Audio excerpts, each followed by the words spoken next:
지금 보신 거류를 만드신 요즘은 또 그 김정이라는 이름으로 영화를 만들고 계신데 이때는 또 김서영 영문은 또 소화라고 되어 있긴 하지만 김서영이라는 분명을 쓰셨던 김서영 감독님 소개해드리겠습니다. 네, 박수로 환영해 주시기 바랍니다. 안녕하세요.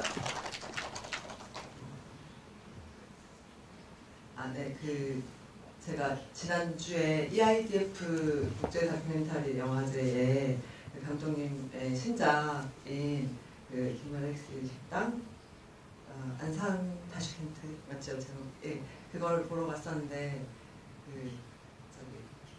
그날 저도 일이 있어서 끝까지 준비 참석하지는 못하고 나오긴 했었는데 그날 또 다음 신작 때문에 카자흐스탄에 갔다가 비행기에서 내리셔서 바로 지부를 하시는 걸 봤는데 그날 굉장히 심한 독감에 걸려 계셨었어요. 근데 얼마 안 돼서 지금 아직 다 못 나으신 것 같습니다. 그죠? 그래도 이렇게 몸도 아직 편치 않으신데 거기까지 참석해 주셔서 감사드리고요. 우선 지금 신작이 또 새로 나왔고 또 신작을 작업하시고 계시는 상황에서 이 거류를 오랜만에 다시 극장에서 관객들과 보시는 소감이 어떠신지 좀 듣고 싶네요. 먼저 인사 말씀 감사합니다. 잘 보셨어요. 이게 그 당시에 디지털 카메라로 약간 필름 록으로 이렇게 하느라고 굉장히 애를 많이 썼는데 저희가 이상하게 원본이 없어졌어요. 그래서 이게 DVD 버전이라 항상 그게 좀 아쉽기는 한데 굉장히 색을 잘 내려고 애를 썼는데 이제 그거는 조금 아쉽고요. 하지만은 이런 기획으로 다시 상영이 돼서 굉장히 감회가 새롭습니다. 저 들어오실 때 밖에 잠깐 이 프로그램에 대한 소개문이 있는 거를 보셨을지 모르겠는데 이 프로그램 공식 제목은 인디다큐 시간여행 사적 다큐멘터리 어떤 돌파구들 여성 제작자들을 중심으로 있는 그래서 저기 앉아 계신 다음 주랑 다음번 상영 진행하실 김소희 신의 21개번 기자와 같이 머리를 맞대고 작품을 선정했는데요. 감독님께서 말씀해 주신 것처럼 이 거류가 사실 디지털 굉장히 여성 감독이 만든 혹은 사적 다큐멘터리로도 굉장히 우리 영화사의 중요한 작품이라고 있고 당시 디지털로 제작된 작품 중에도 가장 굉장히 중요한 작품이라고 생각이 들고요. 개인적으로도 감독님의 필모그래피 중에서 그 전에 이를테면 북단편이라든지 바리터에서 작은 풀에도 이름이 있으니 그런 작품들을 만드신 걸로 알고 있고 저도 학교 때 작은 풀에도 이름이 있으니 마찬가지로 다큐멘터리 본 적이 있습니다만 그때는 아날로그 비디오 시대였으니까 감독님께서 여러 가지로 또 첫 장편 다큐였던 거류가 특별한 경험이셨을 것 같은데요. 이미 또 이론 영화 연구사이자 또 평가로 활동하고 계시는 시점인 것으로 알고 있었는데 이 작품을 만들게 되신 계기랄까 그런 것들 당시의 얘기들을 좀 회상해 주실 수 있을까요? 우선 매체적으로 그 당시에 제가 전지영화제를 99년도에 준비를 하고 있었는데 정성일 선배님과 같이 근데 그때 저희들 화두가 디지털이라는 매체가 시네마를 어떤 방식으로 변형시킬 것이냐 그래서 이제 굉장히 디지털이라는 매체 자체에 관심이 많았어요. 그래서 그러니까 특히 이제 이 여성 감독이나 뭐 소위 마이너 소수 감독들은 뭐 그 전에 비디오 매체가 나왔을 때 한 번 또 굉장히 미학적인 정치적인 변화를 겪었고 16mm가 나왔을 때도 그랬고 그래서 특히 이제 여성 감독에게 이 디지털이라는 게 뭐냐 근데 저는 이제 소니는 굉장히 싫었고 우리 촬영 감독인 박기웅 씨 같은 경우도 그래서 이제 캐논 쪽으로 필름록 쪽으로 가자 그래서 했는데 저는 이제 제일 좋았던 게 그러니까 이게 그 당시 필드 모니터를 이제 계속 갖고 다니면서 그 뒤집어 쓰고 이렇게 매번 확인하고 그리고 이제 그때는 박경 촬영 감독도 이제 모스크바 국립영화학교를 나왔는데 막 와가지고 이게 데뷔작이에요 한국에서. 그래서 우리가 거의 그 매 샷이 아니라 거의 매 프레임을 확인하면서 거의 진짜로 그러니까 앵글도 하고 거의 하여튼 정말 그림 그리듯이 그리고 그 당시에 그래서 그 생각이 나더라고요. 그러니까 멜로 뽕띠가 이제 뭐 현상학 얘기하고 그러면서 이제 그 이젤을 들고 다니는 화가 정말 저한테는 그 당시에 이 필드 모니터가 이젤처럼 저도 완전히 새로운 세계인 거예요. 그 전에 16mm나 이제 여과는 달리 그런 굉장한 그 뭐랄까 흥분, 이 새로운 매체 또 이 그 필드 모니터 또 그 박기웅 촬영 감독도 굉장히 영화를 깊이 이해하는 사람이고 필름이라는 거를 그러니까 그래서 굉장히 그 매 순간이 항상 뭔가를 발명하고 찾고 그런 것 같아요. 그러니까 지금은 제가 다큐를 찍는데 저는 사실 이렇게 뷰파인더도 잘 안 보거든요. 요즘은 아주 중요한 걸 제외하고는 왜냐하면 지금은 그게 그렇게 중요하지 않은 거예요. 사실은. 근데 그 당시는 처음이라 그 흥분이 이렇게 그 질문을 받으니까 생각이 나네요. 정말 좋았어요. 모니터 볼 때. 네, 그 모니터를 볼 때의 흥분이라고 말씀하시니까 또 감독님의 그 영화로 저희가 극장에서 마지막으로 만날 수 있었던 경이라는 제목이 여러 가지 의미를 이를테면 거류처럼 가지고 있었다라는 생각도 드는데 그 중에 하나가 어떤 뷰파인더 그런 느낌 경이라는 현장을 가지고 있기 때문에 또 마침 그 경도 또 박기웅 감독님이랑 같이 하셨었죠.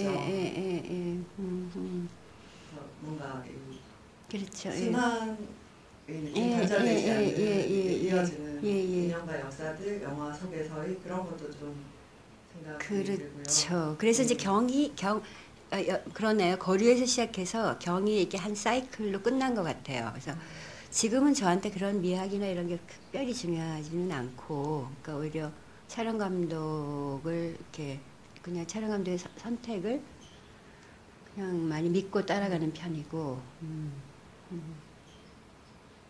어쨌든 이 두 분이 첫 이렇게 장편을 각자의 첫 장편을 함께 찍으실 때 흥분 이런 게 말씀을 들으니까 더 저한테도 뭔가 이렇게 다가오는 것 같고요.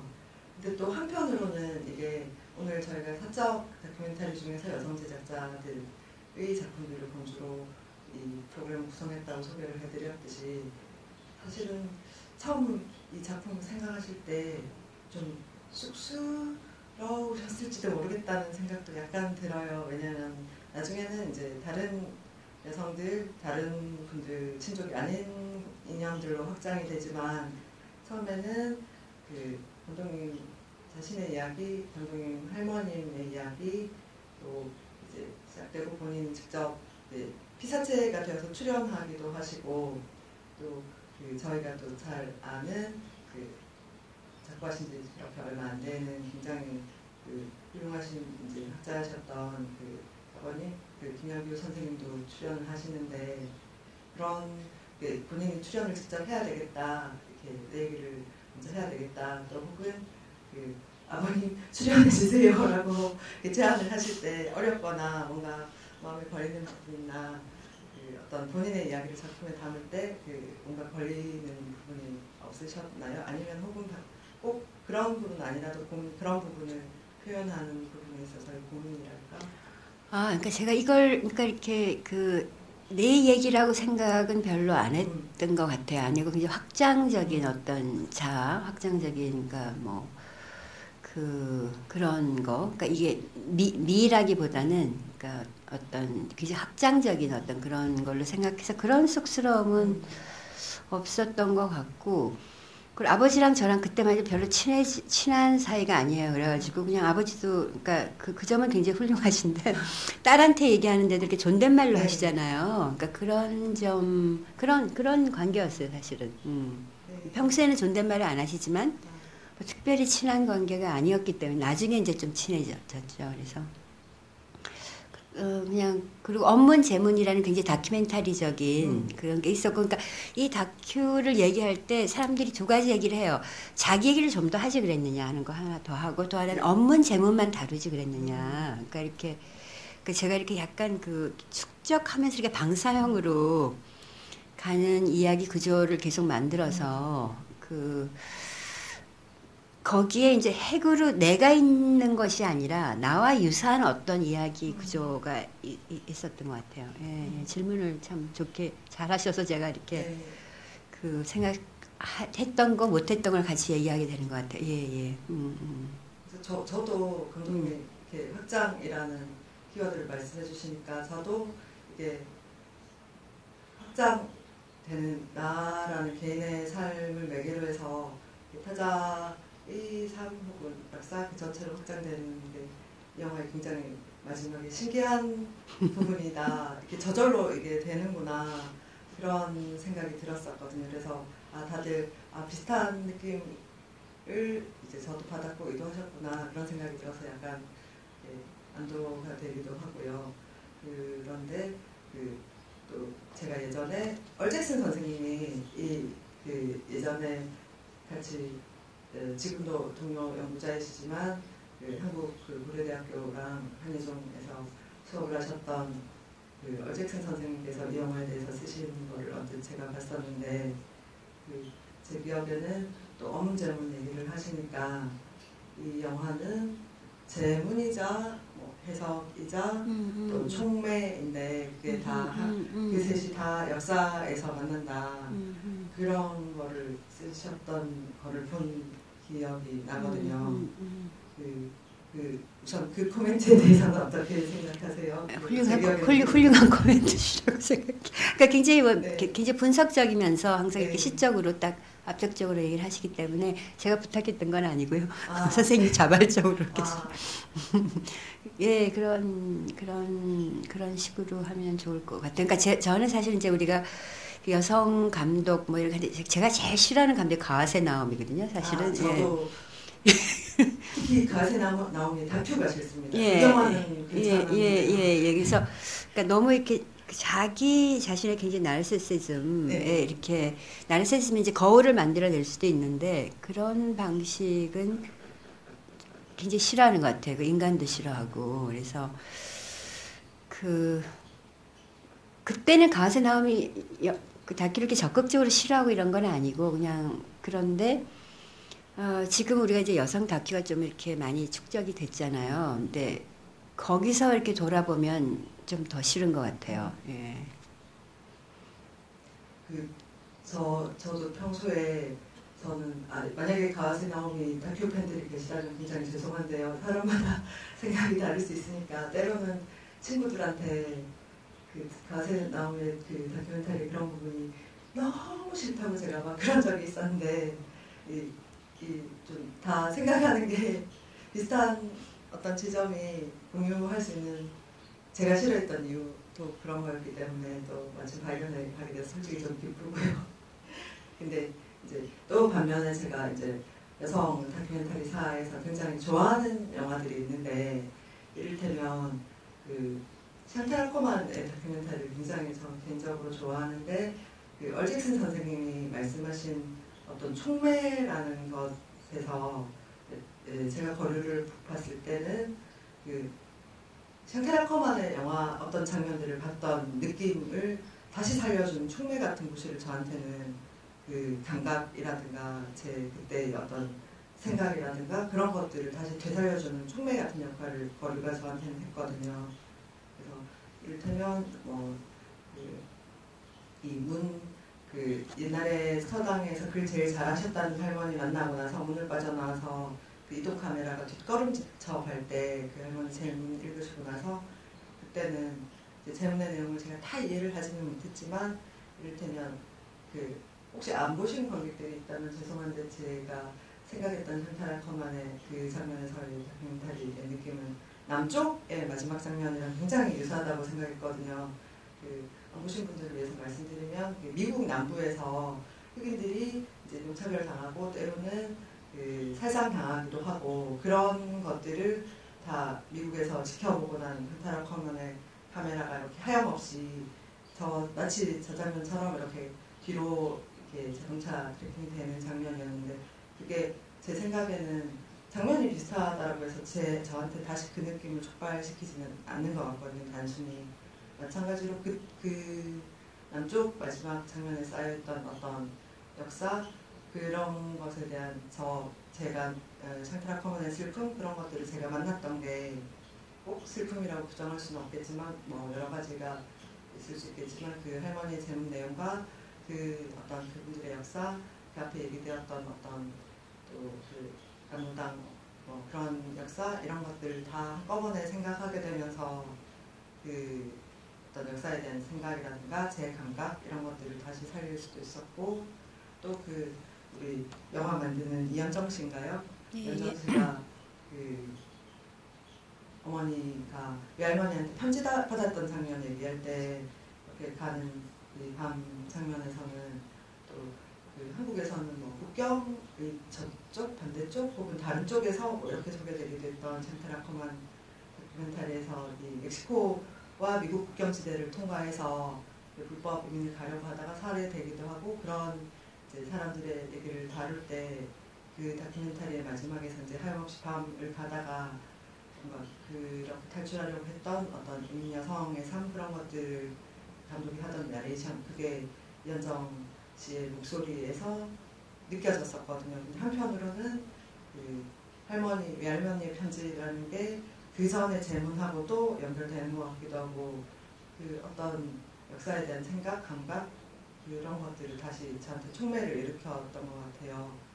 감독님 샹트라 커먼 작품들이나 물론 당연히 좋아하시겠지만 그러니까 제가 그렇게 말씀드린 게 신뢰가 안 되는지 아니 그러니까 진짜 그 남쪽 여쭤보겠습니다. 시드랑 제일 그러니까 네. 그게 가장 아마 그러니까 이거를 거의 이렇게 구상을 하고 나서 그걸 봤든지 그러니까 그걸 보고 이거를 했는데 가장 그 큰 레퍼런스는 아마 그 사우스 그 남부였을 거예요. 그거고 근데 그 제가 이제 어떤 영화를 만드는 사람으로서 그런 생각은 많이 했어요. 그러니까 샹트라 커먼의 그 남부라는 거는 그때 이제 남부에서의 그 인종 학살, 그 흑인 사대, 이제 이런 굉장히 말하자면 굉장히 그 명백한 폭력, 그러니까 그런 폭력의 현장, 그러니까 카메라가 굉장히 많이 이제 그런 빈 공간들, 길들 이런 것들을 보여주는데 그게 나중에 이제 그 빈 길들이 사실 그 역사적인 걸 다 채워지는 거죠. 사람들이 이제 그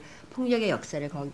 한데 사실 이거는 그런 게 아니잖아요. 그래서 굉장히 사실 제가 고통스럽게 생각을 많이 했어요. 뭔가 하면 이런 미학이 이런 그 어떤 제재에 이런 물질에 이런 재료에 적용이 될 것인가. 그러니까 굉장히 고민을 많이 했어요. 그러니까 지금도 사실 잘 모르겠어요. 그러니까 왜냐면 이 거류는 그 당시에 나올 때만 해도 그러니까 다큐멘터리 거리가 안 되는 거. 그러니까 않고 이제 그리고 그러니까 다큐멘터리가 굉장히 액티비즘적인 거거나 아니면 이제 그런 거죠. 그래서 그게 저한테 굉장히 고통스러운 그거였어요. 이게 과연 사람들한테 이게 조금 전에 이제 선생님 읽은 것처럼 그렇게 읽힐 수 있는 방식으로 내가 작업을 하는 건가.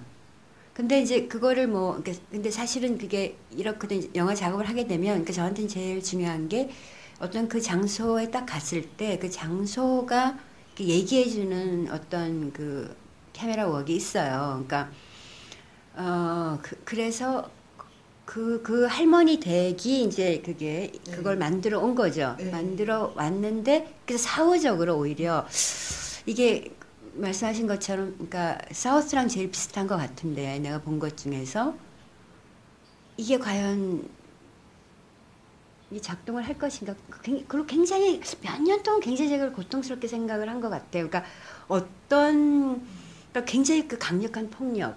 그러니까 어떤 정말 누구나 인지할 수 있는 역사적인 것 속에 롱테이크나 이런 것들을 하면 이게 이제 그 빈 공간이 의미화가 되는데 이거가 그런 것인가. 근데 이제 한번 전에 김웅서 감독이랑 같이 Q&A를 한 적이 있는데 김웅서 감독이 그런 얘기를 하더라고요. 그러니까 본인은 이제 그 장면이 제일 좋은데 자기도 그런 걸 시도를 해봤는데 안 된다는 거예요. 사실 이런 게 이게 그러니까 가면서 뒤를 바라보는 게 이게 그 카메라 웍으로는 되는데 이게 의미화는 안 된다는데 이제 이게 되는 것 같다. 그래서 이게 그러니까 뭐 샹탈레크만의 영향보다는 굉장히 고통스러운 사실은 대화의 과정이었어요. 예. 근데 저한테 제일 중요한 감독이 샹탈레크만인 거는 가장 중요한 감독 중에 하나가 샹탈레크만인 건 맞아요. 예. 저도 아까 이렇게 카메라 구도나 장면이 비슷하다고 해서 그거를 촉매를 하는 건 아닌 것 같다라고 말씀드렸던 것도 김웅수 감독님과 똑같은 그런 생각인데요. 또 그 직접적으로 굉장히 많은 설명 없이 이를테면 그 인터 타이틀 자막으로 나오는 자네는 찾아갈 무덤이라도 있지 이 정도와 할머님들 살아온 일이 약간 그 목소리들을 직접 귀 기울여 듣는 것 그리고 그 풍경들 이런 것들을 보고 나오기만 해도 그 어떤 그 세대 우리 선배 여성들의 여성 사업은 그 한국 근현대사 이런 것이 켜켜이 있는 그 느낌이 그 길을 빠져나올 때 진짜 느껴졌거든요. 그래서 성공하셨다고 축하드리고 싶네요. 그러니까 고민하셨던 게 기지 고민을 네, 했고, 그러니까 사실은 이제 할머니가 그 얘기를 항상 저한테 하셨기 때문에, 네. 그러니까 그 당신은 찾아갈 무덤이라도 네. 있지 않느냐 이 얘기가 이제 할머니의 약간 정말 후렴구 같은 거죠. 계속 그런 얘기를 하셨고, 그거를 그게 가장 어떻게 보자면 그게 가장 큰 레퍼런스고, 그 장소에 갔을 때 이제 제가 본 영화들과 이제 어떤 그거를 한 것 같아요. 근데 그 고민은 여전히 우리가 있는 것 같아요. 그러니까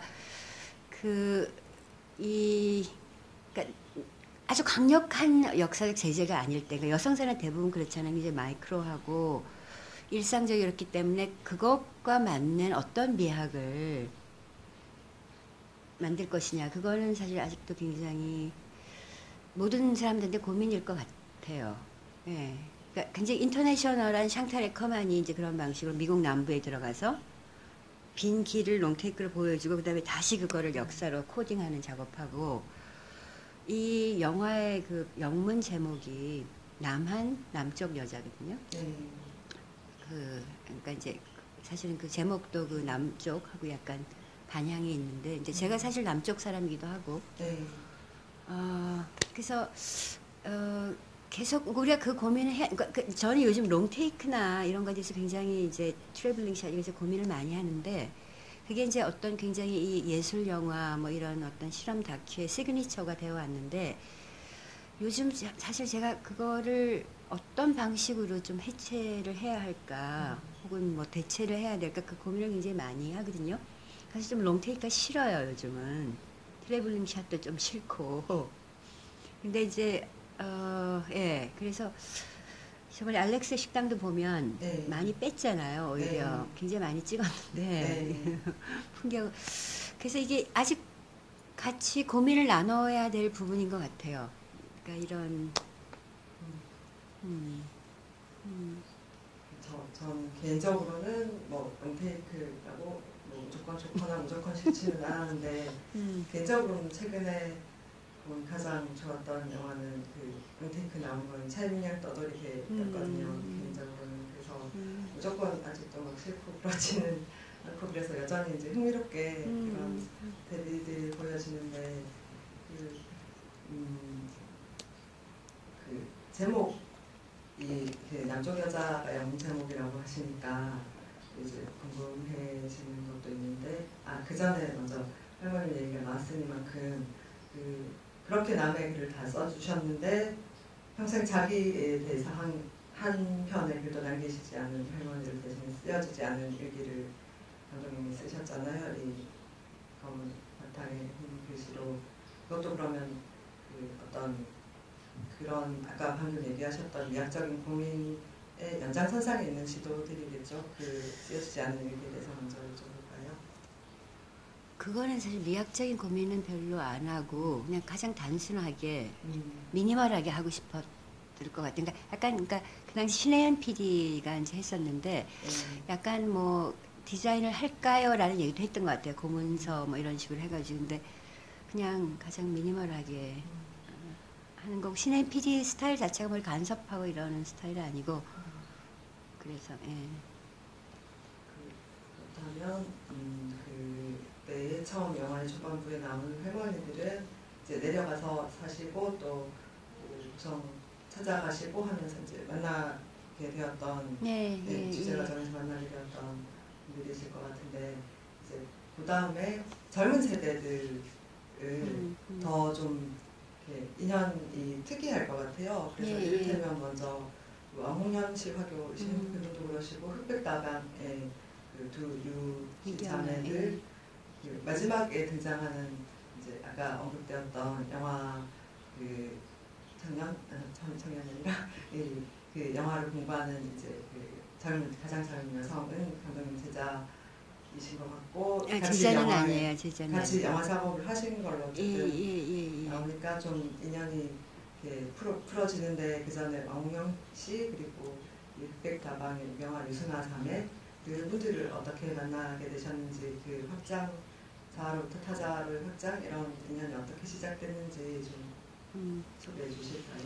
그 저희 할머니가 1980년도에 제가 이제 대학교 들어가기 바로 전에 돌아가셨는데 2월달에 그러니까 제가 계속 할머니에 관한 이제 그러니까 할머니에 대한 애도 작업을 굉장히 하고 싶었어요. 하고 싶었는데 저희 때가 이제 막 그 여성 운동하고 영화 운동하는 때라 마지막에 아까 말한 이제 그 작은 프레드 이름이슨이라는 프로파간다 영화를 만들고 제 영화 인생은 끝장이 났어요, 사실. 왜냐면 그게 이제 약간 이제 워크숍처럼 프로파간다 영화를 만들었는데 그때 같이 만들어진 작품이 파업전이었어요. 네. 그래갖고 그 남성 프로파간다, 여성 프로파간다. 네, 그래서 여성 프로파간다 죽고 그래서 그리고 우리가 이제 약간 워크숍 작품이었기 때문에 그래서 저는 사실 이제 그게 저한테 그러니까 너무 그런 영화를 해야 되기 때문에 했는데 너무 그런 영화를 하기가 싫은 거예요. 그래갖고 이제 공부를 그다음부터 하고 그래서 이제 평론하고 뭐 어쩌고저쩌고 그래서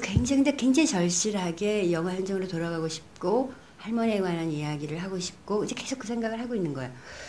있는데 그 유경아 씨가 내 친구의 친구예요. 그러니까 그 아버님이 돌아가셨다고 그 진해로 가야 되는데 이제 저희 집이 그때 고성이어서 고성으로 온 거예요. 그래서 그 친구를 데려다 주러 진해로 가서 딱 유경아 씨하고 그 유승아 씨를 보니까 찍어야 되겠는 거예요. 이게 그러니까 딱 그 사람들 보는 순간 내가 말하려고 하는 거에 정말 이부인 거예요, 이부. 그래서 그때부터 이제 막 찍기 시작한 거예요, 겨울부터. 근데 그때 이제 제가 그 전지영화제를 1회를 하고 있었기 때문에 일단 전지영화제를 이제 마치고 여름에 주로 이제 많이 찍은 거죠. 이제 유승아, 유경아 씨는 왜냐면 그 막 애도의 기간에 이제 찍어야 될 것 같기 때문에 찍고 영화제를 5월달에 마치고 이제 6월달, 7월달에 이제 하고 근데 편집을 그 당시 1대1 편집을 했죠. 굉장히 오래 했어요. 이제 그렇게 한 거, 그래서 유승아, 유경아 씨를 먼저 찍었고, 왕홍연 씨는 저희가 자주 가는 중국집 아주머니세요. 그래갖고, 아무 어려움 없이.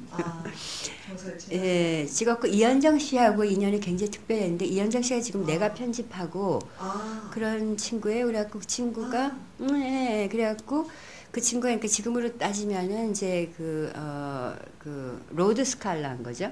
학교를, 안 다니고, 예, 혼자, 그러니까 굉장히 이렇게 의식이 밝은 친구라 그 당시에 그 언론, 그 뭐였죠? 그 학교? 이런, 그런 거를 하면서 굉장히 이렇게 정치의식이 밝고, 그 당시 19살인가? 그래갖고 내가 연정이를 너무 사랑한 거예요, 사실은. 연정이도 저하고 굉장히 친하고, 정말 딸같이, 뭐 딸 나이인지 아닌지 모르겠지만, 어쨌든 그런 굉장히 이제 멘토하고 멘티의 그런 관계고, 그래서 그 스태프들한테 제가 다 이걸 이제 거류를 하고 이런 걸 써오라 그랬는데 아무도 못 써왔어요. 연정이만 딱 써왔는데 연정이의 그 텍스트가 이거랑 딱 서로 이렇게 공명이 된 거예요. 그래서 더 반하셨군요. 아니 그리고 정말 연정이하고 나중에 이제 1대1 그 편집을 굉장히 오래 했는데 정말 그 몇 달을 서로 같이 해서 한 5달, 6달 근데 그때 이제 또 그러면서 제가 그때 전지영 화제 굉장히 시끄러웠잖아요. 그래갖고 네. 막 시끄러 죽겠는데 그 이 편집을 또 일부 진행하고 그래서 연정 씨하고는 그 연정 씨도 이 뒤에 이제 또 자기 영화도 찍고 뭐 그 홍영숙 감독 연출부도 네. 하고 그다음에 지금은 굉장히 성공한 내가 편집 기사가 됐는데 그러니까 정말 그러니까 이런 거였어요. 한편으로는 굉장히 애도의 작업이 있고 저희 할머니나 그 세대에 관한 그리고 우리 세대의 어떤 이런 그 이별 네. 이야기가 있고 그러니까 연정이를 위한 사실 영화로 그죠. 나중에는 이제 이렇게 그 굉장히 이렇게 굉장히 거기서 굉장히 펄펄했어요 사실은. 그러니까 굉장히 특별한 사람이었고 연정이가 그랬죠. 예.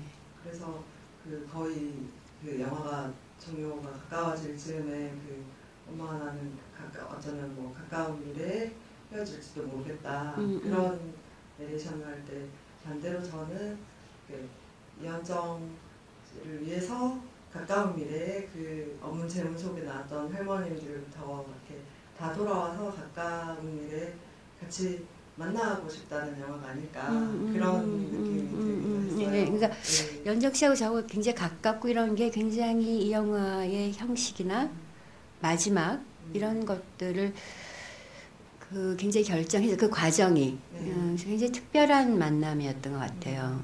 지금은 뭐 각자 일에 바쁘지만. 예. 근데 이제 자막으로 그 앞서 나왔던 유경아 씨랑 이현정 씨를 소개할 때 우리와 이현정 씨는 되게 스트레이트하게 영화 만드는 이현정 이렇게 딱 소개를 해주시고 근데 이제 유경아 씨 소개하실 때는 되게 좀 특별했던 것 같아요.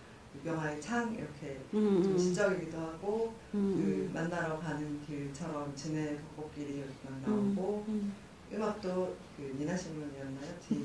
디아덜 워먼 네, 그런 음악을 특별히 이렇게 깔아주시면서 그 정말 어떤 그 삶의 고비마다 어떤 집안의 일 때문에 붙잡혀 계신 분 혹은 그 언니가 동생이 아직 알겠다 그런 얘기를 하는 그런 느낌의 뭔가 공명하시면서 이분에게 위로를 특별한 어떤 자리를 깔아주시면서 이 사람의 얘기를 시작하고 싶어 하신다는 느낌을 받았는데 그 두 분에게만 이렇게 어떤 적의 이런 것들 부여하신 이유랄까요? 그런 것도 궁금했어요. 그러니까 유경아 씨 이제 그러면서도 사실은 그 진해에서 그 당시에 남자친구랑 살고 있었는데 굉장히 특별하게 그러니까 굉장히 힘들잖아요. 진해 같은 소도시에서 흑백다원처럼 널리 알려진 가정의 막내딸이 연극하는 남자랑 같이 이렇게 지내고 있었거든요. 그러니까 굉장히 또 개척적이에요. 그 강인하고 그렇지만 대부분의 여성들이 또 유경아 씨처럼 이렇게 매이잖아요. 뭐 결혼이라든지 부모라든지 자식에 매여서 이제 이 사람은 못 떠나는 거죠. 그리고 우리가 어떤 다큐를 찍을 때 작품을 할 때 이 시퀀스가 안 나오면 못 한다라는 게 있잖아요. 근데 사실 그게 유경아 씨가 그 이 카메라를 보면서 이 피아노를 치는데 그 눈을 우리가 잡을 수 있는가. 그래갖고 제일 먼저 찍은 게 이거예요. 그러니까 그게 안 되면 안 찍으려고 그랬어요. 그래가지고 유경아 씨가 처음엔 제일 중요했고, 그 다음에 이제 연정이하고는 작업을 하면서 연정 씨하고는 작업을 하면서 굉장히 굉장히 하여튼 특별한 이 감독과 이 스크립터하고의 관계였던 것 같아요. 그러니까 정말 제 마음을 다 읽고 항상 그랬던 것 같아요. 그래서 손에 흉터 이런 거 물어보실 때도 느낌이 애정이 막 묻어났고요.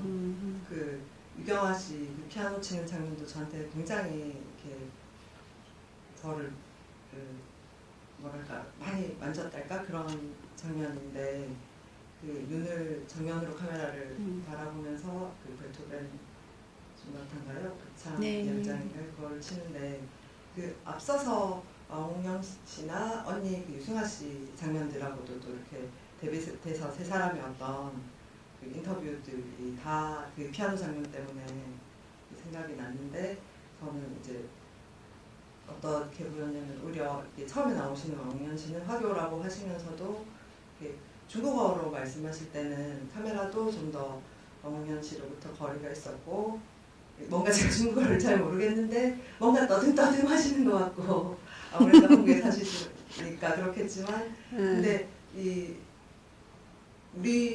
저희한테는 우리말인 한국어로 얘기할 때는 굉장히 뭐 유머러스하신 것 같고 사투리도 잘 쓰시는 것 같고 오히려 화교라는 일종의 우리가 막 흔히 구획짓는 국가민족의 공동체에서 그런 직위가 중요한 게 아니라 그냥 한국어로 말할 때 오히려 그 사람의 본질이 더 잘 드러난 것 같았고 유승환 씨 같은 경우에도 그 영어로 말할 때 카메라가 더 다가가고 눈을 더 보여주는 느낌이 특히 정면으로 보이는 샷이 있었기 때문에 그랬는지 모르겠는데 한국어로 그 시부모 이름도 못 부르고 나는 어쩔 수 없는 한국 여자인 것 같다라고 얘기를 하시지만 이상하게 영어로 뭐 직장을 구하기 힘들다거나 뭐 어떤 다른 결혼할 때뭐그 현대한 뭐 아버지 저널리스트다 그런 얘기 하실 때 이상하게 훨씬 영어로 말씀하시는데 더 자기 삶의 중요한 부분을 얘기하신다는 느낌이 들었는데 마지막으로 유경아 씨로 가면 유경아 씨는 이렇게 구술되는 언어로 그 구두 언어로 얘기하시는 게 아니라 그 다른 분들처럼 눈으로 카메라를 보시는데 이게 본인이 연주하시는 피아노의 음악이 그 두 분의 뒤바뀐 치환된 모국어와 치환된 외국어들로 자신의 본질을 표현하는 그것이 피아노 소리로 나온다는 생각이 들었거든요. 그 설정들을 이렇게 미리 의도하시고 그러면 아니 뭐 아시지만 그 설정하고 의도보다도 그러니까 이게 저한테 이제 그런 게 있는 거예요. 그러니까 이게 방언, 뭐 모국어, 외국어 또 이제 우리가 뭐 영화, 카메라, 뭐 피아노 이게 다 이제 사실은 테크놀로지고 테크닉이고 이게 도구이자 또 뭐 그 자기의 그 연장이기도 하고 의족이기도 하고 뭐 이런 여러 가지 특히 여자들은 이제 사실 이 업문점 만들 때마다 여자들이 언어가 굉장히 그러니까 한문에 접근이 안 되고 이런 이제 세대에서 우리가 그렇게 멀지 않은 거잖아요. 그래서 그 굉장히 플루언트하지 않은 거. 그러니까 저는 굉장히 이제 그런 데 관심이 있어요. 그러니까 그쵸? 그러니까 이런 그래서 어떨 때 우리 학생들이 굉장히 저를 괴로워해요. 왜냐면 제가 너무 막 이러면서 막 오랫동안 생각하고 뭐 그래서 선생님은 글 쓰시는 게 더 나은 것 같다고 그러는 친구도 있는데 좀 글 쓸 때 우리가 이제 혼자 많이 생각하니까 그래도 이제 그 시간이 좀 줄어들잖아요. 그러니까 그거였던 것 같아요. 그러니까 여러 방언들, 이 언어들. 그런 것에 대한 고민이 계속 그리고 이제 제가 굉장히 판타스틱이나 이런 걸 좋아하는 이유도 이게 판타스틱이 항상 어떤 경계에서 이걸 믿을 것인가 말 것인가 이게 환상인가 이런 거지. 그러니까 그 경계 그러니까 우리가 뭐 장유 감독을 굉장히 좋아하지만 그러니까 이제 그래서 장유 감독이 나타났을 때 너무 놀란 거예요. 한국에서 이런 감독의 어떤 한국어를 그분들이 이렇게 항상 이렇게 한국어로 얘기하시지만 약간 그 중국식의 어떤 표현 같은 게 있어 굉장히 신기하고 좋잖아요. 그러니까 꼭 이게 여성만이 아니라 그러니까 이런 그 왜 소수민족이 언어를 쓰는 방식, 그러니까 그런 것들이 약간 확산되면 이게 이제 피아노도 되고 뭐 연정이 같은 경우는 카메라도 될 수 있고 뭐 이런 것 같아요. 진짜 장유 감독님 처음 배웠을 때는 생물학적으로 남성이라고 저희 선입견이 깨지었고 또 처음 뵀을 때는 거의 원래 여성 감독인지 아셨어요? 뭐 그런 것보다는 그런 문제의식을 특히 망종 같은 것을 보면 남성이 세상에 저런 영화를 막 이런 생각이 들었고 그리고 처음 뵀을 때는 또 한국어를 거의 잘 못하셨던 기억이 있는데 이제는 여전히 그 중국식 뭔가 사투리를 구사하시지만 굉장히 능수능란하게 저희 남한 사람들을 놀리는 농담도 하시고 그래서 정말 이렇게 경계를 오가시는 자유롭게 그렇구나라고 또 굉장히 생각하는 좋아하는 감독님이기도 하고요. 저도 최근에 또 장유 감독님과 같이 그 학술 자료원에서 하기도 하셨죠. 그래서 그러니까 꼭 결국은 이제 약간 그런 지금 알렉스 같은 경우도 고려인들이 고려어를 하고 한국어를 하고 러시아어를 하거든요.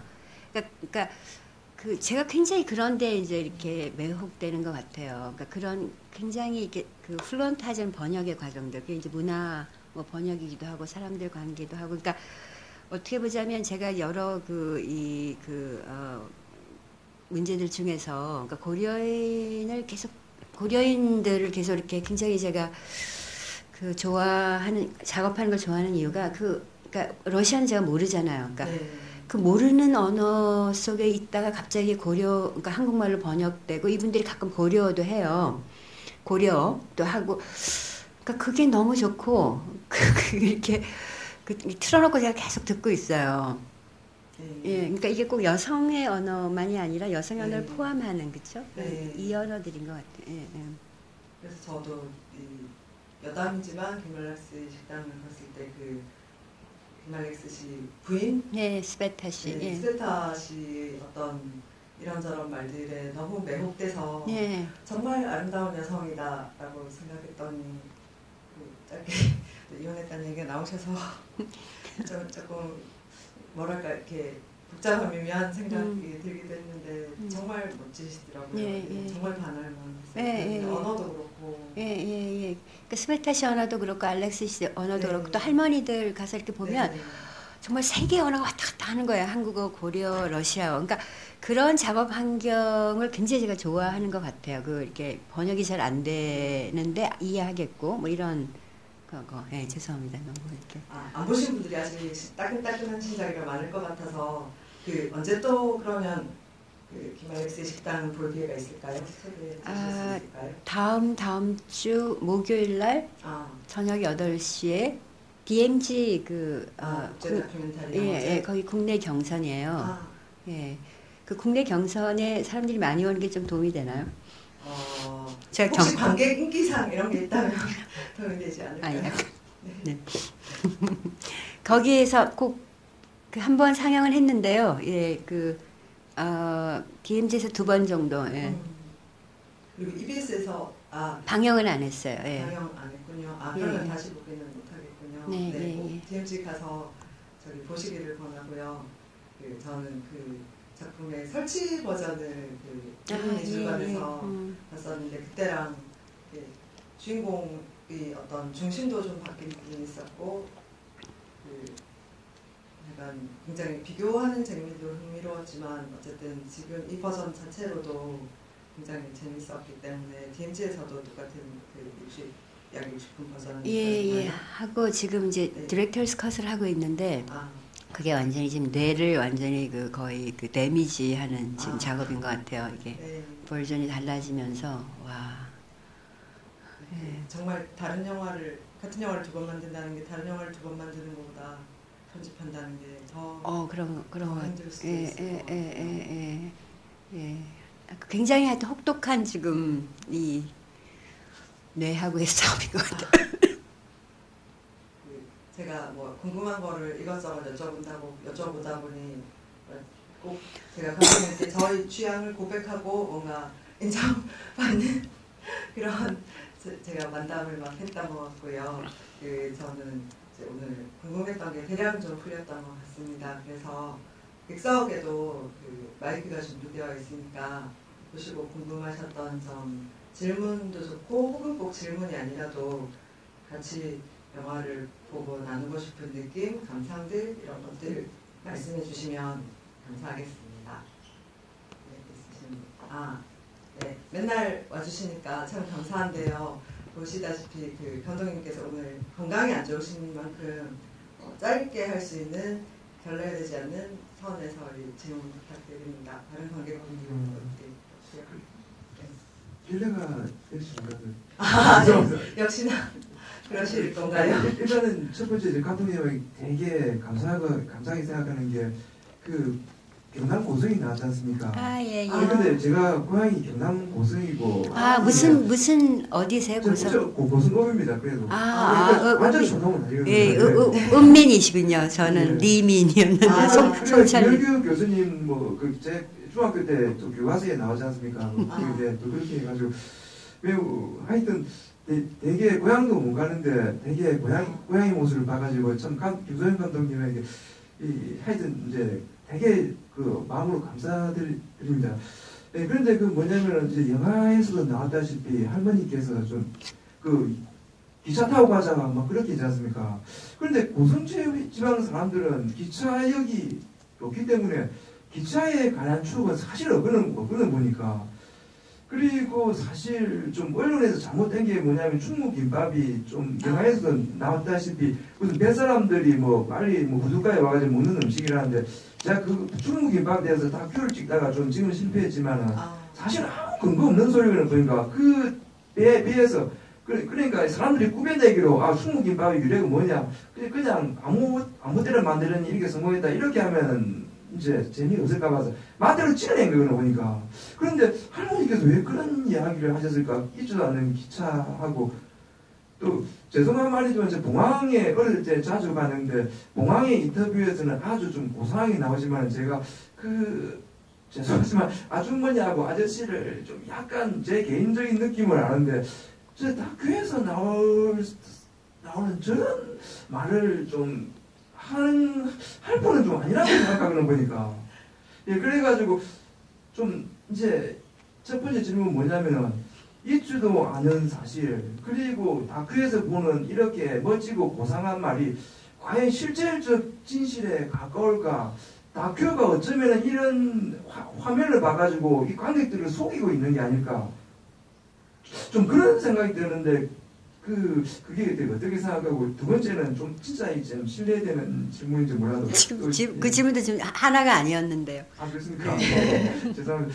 그 뭐냐면 신현실 평론가님도 있지만 또 김수영님도 좀 성향이 좀 파업전야 만들고 좀 그쪽 성향이라서 하는데 아니 저는 파업전야 때문에 망한 사람이라니까. 예.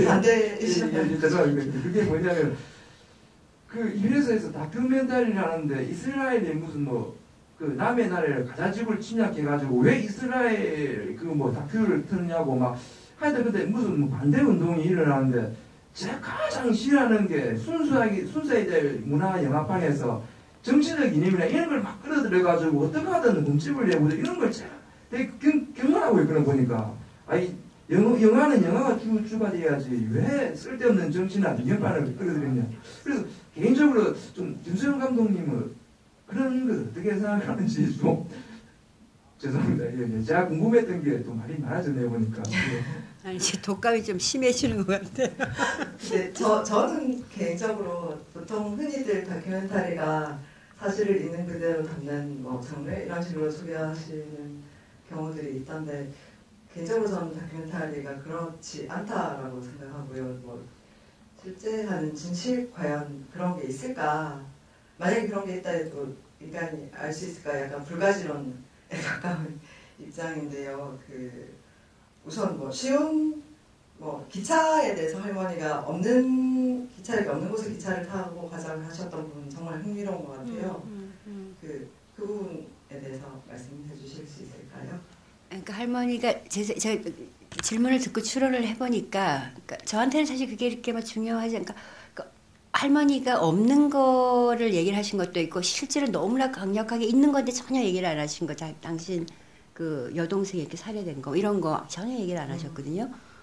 그러니까 그런 속에서 하는 거고 굳이 뭐 사실적으로 이렇게 한번 생각을 해보자면 우리 할머니 그 다음에 부산 가서 하셨거든요. 그러니까 부산은 기차가 항상 부산 갈 때 우리가 기차를 타고 갔으니까 그 부산에서 갔다가 이렇게 가자는 얘기셨나? 뭐 굳이 생각을 해보자면. 예.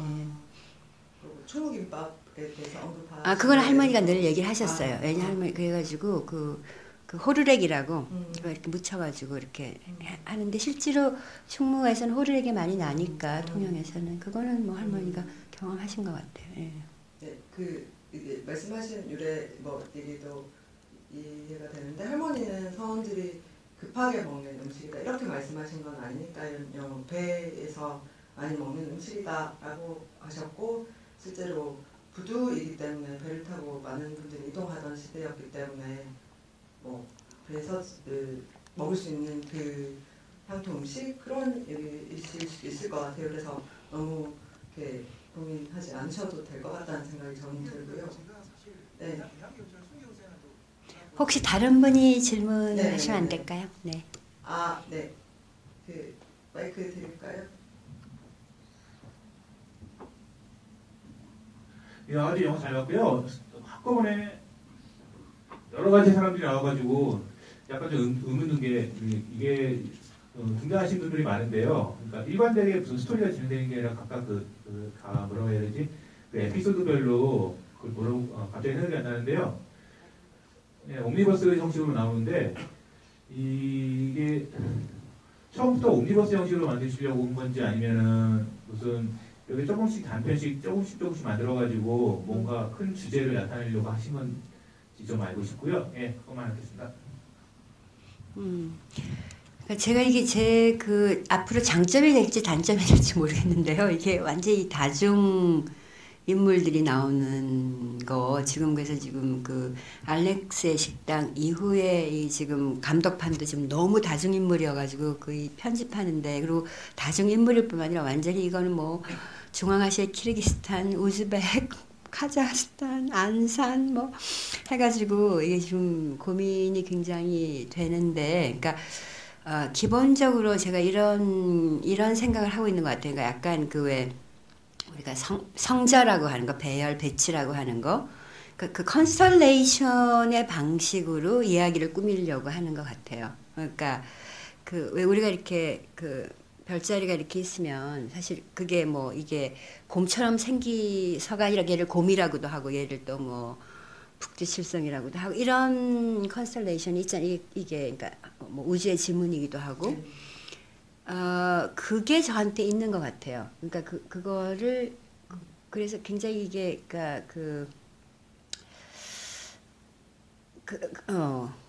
그래서 이 옴니버스는 아니고 처음부터 굉장히 다중적이고 다층적으로 생각을 해요. 해서 그게 항상 관객들한테 호불호가 굉장히 갈려요. 그러니까 이 다큐가 나갔을 때 야마가타에서 제가 제일 많이 들었던 얘기가 중심 이야기가 뭐냐, 중심 이야기가. 그래서 중심에서 나가고자 하는 것이 그러니까 네. 중심 얘기가 뭐냐. 그러니까 항상 이게 영화제 같은 나오면 그 얘기를 제일 많이 해요. 그러니까 막 하고 싶은 얘기 딱 하나가 뭐냐. 뭐 이렇게. 근데 제가 그 이야기 구조랑 사실 이렇게 싸우고 있는 것 같아요. 그래가지고 제일 가까운 게 진짜 별자리인 것 같아요. 봤을 때 이걸 이렇게 배치하면 이렇게 보이고 이렇게 해가지고 저도 제가 이때 잘 몰랐는데 이게 지금 디렉터스 컷을 맞아가지고 이게 정말 가장 지금 복잡한 시공간을 제가 마주친 거예요. 카자흐스탄, 키르기스탄, 그리고 지금 한 10명 정도의 인물. 예, 그래서 이걸 그러니까 이건 몽타주도 아니고. 그러니까 제가 좀 더 해야 할 그 사람들하고 그래서 저한테는 지금 그러니까 이게 아까 롱테이크나 이런 어떤 굉장히 우리가 롱테이크 이런 효과가 난다 이게 아니고 실제로 관객들하고 만나서 얘기하는 게 굉장히 저한테 중요해진 것 같아요. 어떻게 이거를 그래서 오늘 편집실에서도 편집 기사랑 제가 막 소리를 이제 내고 막 싸우고 이랬는데. 그러니까 편집 기사는 왜냐하면 또 이걸 비선형적이지만 선형적으로 해야 되니까 이게 왔다 갔다 한다라고 생각을 하고 저는 그 말이 너무 듣기가 싫은 거예요. 그래서 이 거류가 그 시작이었던 것 같아요. 거류가 그래서 거리도 그렇고 그다음에 신여성도 그렇고 또 황홀경 황홀경은 뭐 여성을 하니까 그건 그렇게 해도 괜찮은데 그리고 이른바 파운드 푸티지로 그런데 이제 이게 경도 경도 이제 그래서 사실 이게 굉장히 많은 이야기들이 들어있는 컨스텔레이션인데 그러니까 경을 제가 볼 때 이렇게 안 읽어줬으면 하는 제가 보기에 가장 나쁜 읽기가 알레고리적 읽기였거든요. 그러니까 뭔가 하면 제가 그 경이란 제목을 붙이고 이름을 정경, 후경이라고 한 거는 상징적으로 한 게 전혀 아니에요. 알레고리적으로 한 것도 전혀 아니고 오히려 굉장히 이게 미로 같은 데인데 거기에 약간 길잡이 역할로 이름을 그냥 준 거예요. 근데 대부분의 이제 약간 그런 비판에 뭔가 하면 너무 의미를 많이 넣었다는 거예요. 그게 아니고 이 사람들은 그냥 이렇게 간판이에요, 간판. 네. 거기로 들어가는. 그래서 그거를 알레고리적으로 읽으면서 이게 막 너무 의미가 과잉이고 이렇게 되는데 그게 아니고 그래서 그때까지만 해도 제가 몰랐는데 지금 어쨌든 제가 부딪힌 것 중에서 가장 지금 어려운 게 이 감독 버전이거든요. 아. 알렉스 식당 이후에. 그래서 이제 우리가 정말 이렇게 다큐의 과정이 쫙 있는 이야기 중에 어떤 것들을 네. 뭐 곰처럼도 보이게 하고 뭐 사수처럼 보이기도 하고 이런 네. 것들 이게 이제 뭐 프랙탈이면 프랙탈이고 그런 거를 제가 약간 더 좀 그러니까 방법론으로 좀 찾아야 될 것 같아요. 네. 그러니까 몽타주도 아닌 것이 롱테이크도 아닌 것이 무슨 그거를 그게 거리에서부터 시작됐고 그게 약간 이제 좀 그 중심 이야기가 없는 것처럼. 네. 그래서 질문자께서는 옴니버스 아니에요. 구성의 의문으로 물어보셨지만 그게 또 감독님 문제식을 들어보니 아까 얼잭슨 선생님 말씀하신 그런 세 가지 요소들이 역사에서 만나는 어떤 그림들일 수도 있겠고 그 거류에서 진짜 지금 마지막 작품 히말라야스 식당까지 이르기까지 그게 제가 좀 거창하게 표현하자면 이를테면 베냐민 같은 사람이 얘기했던 역사의 성전 어떤 그런 것들을 우리 그 근현세사에서 특히 소수들을 중심으로 이렇게 보여주기도 한다는 생각이 들기도 하거든요. 예. 그러니까 제가 그러니까 굉장히 이게 좋은 게 뭔가 하면 그러니까 제가 잘만 하면 굉장히 좋은 게 뭔가 하면 카자흐스탄을 저희가 갔는데 어저께 이제 카자흐스탄에서 감독을 한 송 라브렌치 감독을 초청해서 저희가 이제 그걸 했거든요. 영화를 상영을 했는데 카자흐스탄이 굉장히 많은 소수민족의 그 어떤 그 형성체예요. 네. 그러니까 그런 것을 다 사실은 이걸 어떤 말하자면 컨설레이션을 할 수 있으면 굉장히 다른 방식의 이야기가 가능할 것 같아요. 왜냐하면 그 재료 자체가 많고, 그러니까 그리고 그 말이 참 좋은 것 같아요. 그러니까 그 음악을 작곡하신 분한테 그러니까 이런 굉장히 많은 소수민족들을 어떻게 다루셨느냐 그랬을 때, 자기가 그냥 그 굉장히 다민족 속에서 성장했기 때문에 자기는 굉장히 이게 쉽다는 거예요. 그냥 자연스럽다는 거예요. 그래서 어떻게 보면 우리가 굉장히 사실 우리가 굉장히 이제 여성으로서 이런 걸 깨려고 그러고 뭐 그렇지만 굉장히 단일 언어 속에서 살고, 그러니까 저도 굉장히 제한적이고. 관객도 제한적인 거죠. 그렇죠. 그리고 막 다민민족 이런 류의 말에 신화 이런 것도 있고. 그렇죠. 우리가 이 언어라고 하지만, 그러니까 사실은 뭐 다른 인도나 이런 데서 뭐 한 몇십 개의 언어 속에서 협상해서 살아가는 게 아니라, 그래서 이 굉장히 카자흐스탄이 저한테 매혹적인데 여러 가지 면에서, 근데 그 송 라브렌치 감독이 그 소수민족을 재현하는 방식, 그러니까 이렇게 재현보다 이렇게 다가가는 방식 이런 것들이 제가 배울 수 있는 어떤 그게 될 수도 있을 것 같아요. 그래서 좋은 질문 감사드립니다. 그 질문으로 제가 약간 좀 제가 이렇게 약간 그 명징하게 하고 싶은 어떤 그 반향을 좀 찾은 것 같아요. 네. 그러고 보니까 저도 카자흐스탄 감독님 중에서 다레얀 오밀바이트 감독님과 얘기를 나누기가 잠깐 있었는데 물론 오밀바이트 감독님도 구소련 연방 시절에 카자흐스탄에서 태어나셨지만 러시아계는 아니시고 근데 또 그 이주당한 그 고려인들 굉장히 이제 친구도 많으시고 잘 알고 계셔서 한국에 오셨을 때도 되게 편안하게 이렇게 같이 우즈베키스탄에서 그 어떤 그 하나의 그 감독님이 영화를 만들기 전에 통역을 해서 같이 즐겁게 막 서로 얘기를 나누시면서 고려인들은 이 스포츠와 뭐 그런 것들을 잘하는 것 같다. 그래서 주로 격투기 선수가 되든지 아니면 어깨 주먹도 많다. 그런 얘기들 하시면서 막 그 하나한 감독님과 농담 주고 받으시고 그런 거를 봤을 때 정말 이렇게 섞여 살지 않으면서 뭔가 그 순혈주의에 대한 어떤 욕망 이런 것들이 있는 그 우리 사회 젖은 저로서는 되게 재밌다. 같이 저렇게 얘기할 수 있으면 오히려 정말 영화도 더 풍요로워지겠구나. 그런 생각이 많이 드는 문화적 경험을 하기는 했었습니다. 예. 그러니까 정말 고려인들하고 카자흐스탄이 저한테 굉장히 주어진 정말 선물 같은 것 같아요. 그러니까 제가 이거를 이거 여기 어떻게 그 제가 그 응답하느냐 이게 저의 약간 이제 화두 같이 된 것 같아요. 여러 가지 영화 미학적인 의미에서도 그렇고, 그러니까 예. 또 질문이나 저기 소감 있으신가요? 근데 감독님께서 많이 아무래도 감기 증상 때문에 긴 답변이 필요하신 질문보다는 혹시 마지막으로 영화 보고 나서 말씀하시고 싶은 부분 있으시면 마지막으로 그러면 듣겠습니다. 예, 영화를 보면서 굉장히 힐링이 되는 같은 그런 어떤 로드무비 같은 느낌을 받아서 굉장히 좋았습니다. 제가 여쭤보고 싶은 거는요. 간략하게 그 아버님이 인터뷰를 하실 때 가족관계를 약간 제가 이해가 안 되는 부분이 양자로 가신 거 아닌가요? 아니요, 예, 양자 얘기가 있었죠. 예, 예. 아 그러셨어요? 근데 영어로 번역될 때 엔트라고 나오시고 그 저기 할머님은 아니지만 그분 소개를 하고 음식 얘기를 할 때 어떤 가족관계인지 굉장히 약간 혼란스러웠어요. 예, 예. 그래서 그 얘기 잠깐만 들려주시면 좋겠고요.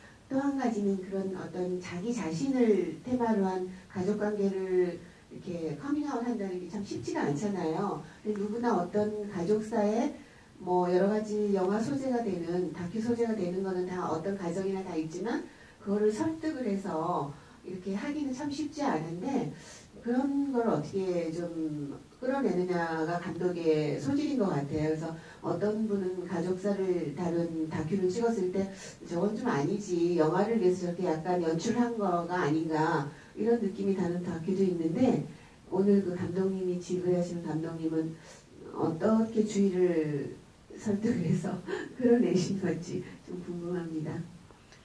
아니요, 그 설득 안 하고요. 그냥 그 아버지 집에 가서 아버지 그 인터뷰를 좀 하시죠. 그랬더니 아버지가 또 이렇게 그냥 뭐 하셨어요. 그래가지고 왜냐면 별로 안 친하셔서 오히려 좀 잘 응해줘 주셨어요. 아니 아버지는 저랑 또 그때 굉장히 친하다고 생각하고 계셨고 저는 안 친했는데 그 저기